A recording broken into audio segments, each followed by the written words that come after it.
ద్రాస్ జిల్లాలోని గుల్కార్కి గ్రామంలో జరిగినటువంటి వాల్మీకి మనీషా అత్యాచార సంఘటనపై జరిగే కార్యక్రమంలో భాగంగా ఈరోజు అనంతపురంలో కూడా చేస్తున్నాం. అయితే కేంద్రంలో ఉన్నటువంటి నరేంద్ర మోడీ బీజేపీ ప్రభుత్వం భారతదేశం ఉన్నటువంటి లౌకిక రాజ్యాంగాన్ని, లౌకిక చట్టాలని, రాజ్యాంగ చట్టాలని తూర్పుకొచ్చి తుంగలో తొక్కి మనువాద రాజ్యాంగాన్ని, మనువాద చట్టాలని అమలు చేయడానికి సిద్ధపడతా ఉందని తెలుస్తుంది.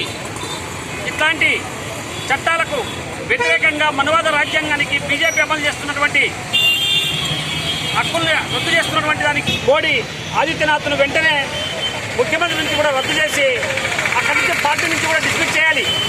ఇట్లాంటి క్రూర మృగాల ముఖ్యమంత్రి ఉన్నంతకాలం భారతదేశంలో దళితులకి, స్త్రీలకి రక్షణ అనేది ఉండదనేది ఈ సంఘటన బట్టి తెలుస్తుంది. కాబట్టి ఈ నిరసన చూసి కేంద్రంలో ఉన్నటువంటి నరేంద్ర మోడీ ప్రభుత్వం కఠినంగా శిక్షించాలని చెప్పి ఆ బాధిత కుటుంబాల్ని వెంటనే ఆదుకొని న్యాయం జరగాలని చెప్పి ఈరోజు జరిగే నిరసన కార్యక్రమంలో డిమాండ్ చేస్తున్నాం.